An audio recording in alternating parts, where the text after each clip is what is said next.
वानर श्रेष्ठ हनुमान और अयोध्या के राजकुमार श्री राम का मिलन, भक्ति और सेवा की एक ऐसी अनुपम गाथा का आरंभ था जिसने धर्म की स्थापना में महत्वपूर्ण भूमिका निभाई। यह मिलन केवल दो व्यक्तियों का मिलन नहीं, बल्कि एक भक्त का अपने भगवान से, एक सेवक का अपने स्वामी से और एक असाधारण शक्ति का एक महान उद्देश्य से जुड़ना था। आइए इस अद्भुत प्रसंग को विस्तार से जानते हैं। पृष्ठभूमि, एक खोज और एक प्रतीक्षा। रावण द्वारा सीता जी के हरण के पश्चात श्री राम अपने भाई लक्ष्मण के साथ उन्हें ढूंढते हुए वन वन भटक रहे थे। उनकी खोज उन्हें ऋष्यमुख पर्वत के पास ले आई, जहां वानरराज सुग्रीव अपने भाई बाली के भय से अपने निष्ठावान मंत्रियों के साथ छिपे हुए थे। सुग्रीव ने अपने भाई बाली से प्राणों का संकट होने के कारण किष्किंधा का राज्य त्याग दिया था और निर्वासित जीवन जी रहे थे। हनुमान जी, जो कि सुग्रीव के परम बुद्धिमान और शक्तिशाली मंत्री थे, भी उनके साथ ही थे। एक दिन जब सुग्रीव अपने साथियों के साथ पर्वत शिखर पर बैठे थे, उन्होंने दो तेजस्वी धनुर्धारी पुरुषों को अपनी ओर आते देखा। उनके दिव्य और प्रभावशाली रूप को देखकर सुग्रीव के मन में भय व्याप्त हो गया। उन्हें लगा कि कहीं ये उनके भाई बाली द्वारा भेजे गए कोई योद्धा तो नहीं है जो उनका वध करने आए हैं। इस आशंका से घबराकर उन्होंने अपने सबसे भरोसेमंद साथी हनुमान जी को उनका परिचय जानने के लिए भेजा। हनुमान का ब्राह्मण वेश और प्रथम संवाद। अपने स्वामी की आज्ञा पाकर हनुमान जी ने एक ब्राह्मण का वेश धारण किया ताकि वे बिना किसी संदेह के उन अजनबियों से बात कर सकें। वे श्री राम और लक्ष्मण के पास पहुंचे और अत्यंत विनम्रता और मधुर वाणी में बोले, हे वीर पुरुषों, आप कौन हैं? आपका श्यामल गौर वर्ण, विशाल नेत्र और जटाधारी स्वरूप देखकर ऐसा प्रतीत होता है मानो आप कोई महान तपस्वी या राजवंश से हैं। जिस प्रकार आप कोमल चरणों से इस कठोर भूमि पर विचरण कर रहे हैं, उसे देखकर मन में करुणा उत्पन्न होती है। कृपया अपना परिचय देकर हमारी जिज्ञासा शांत करें।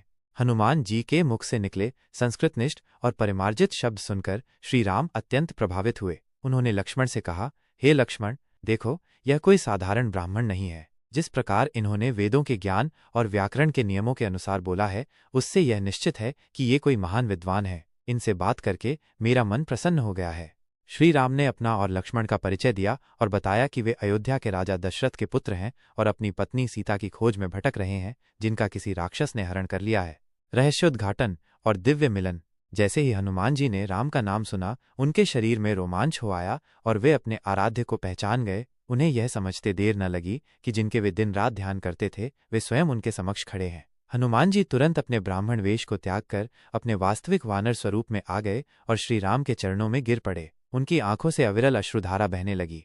उन्होंने गदगद स्वर में कहा, हे प्रभु, मैं तो अज्ञानी वानर हूँ, आपको पहचान न सका और आपको जानने के लिए यह स्वांग रचा। मुझे क्षमा करें स्वामी। श्री राम ने हनुमान को उठाकर अपने हृदय से लगा लिया। ये एक अलौकिक दृश्य था। भगवान अपने सबसे प्रिय भक्त से मिल रहे थे। श्री राम ने हनुमान को सांत्वना देते हुए कहा, तुम मुझे लक्ष्मण से भी अधिक प्रिय हो। इस एक वाक्य ने हनुमान जी को सदा के लिए श्री राम का अनन्य भक्त बना दिया। एक नई मित्रता और एक नया संकल्प। हनुमान जी श्री राम और लक्ष्मण को सम्मानपूर्वक अपने कंधों पर बिठाकर सुग्रीव के पास ले गए। उन्होंने सुग्रीव को श्री राम का पूरा परिचय दिया और बताया कि ये साक्षात परमेश्वर हैं जो हमारी सहायता करने आए हैं। श्री राम ने सुग्रीव को उनकी पत्नी और राज्य वापस दिलाने का वचन दिया और सुग्रीव ने भी अपनी पूरी वानर सेना के साथ सीता जी को खोजने में सहायता करने की प्रतिज्ञा की। इस प्रकार हनुमान जी के माध्यम से दो व्यथित आत्माओं, राम और सुग्रीव का मिलन हुआ। यह मिलन केवल एक औपचारिक संधि नहीं थी, बल्कि यह धर्म की अधर्म पर विजय की नींव थी। हनुमान जी इस मिलन के सूत्रधार बने और यहीं से राम रावण युद्ध की भूमिका तैयार हुई। यह दिव्य मिलन हमें सिखाता है कि जब एक सच्चा भक्त पूरी निष्ठा से अपने आराध्य को खोजता है, तो भगवान स्वयं उससे मिलने आते हैं और उसके जीवन को एक महान उद्देश्य से जोड़ देते हैं।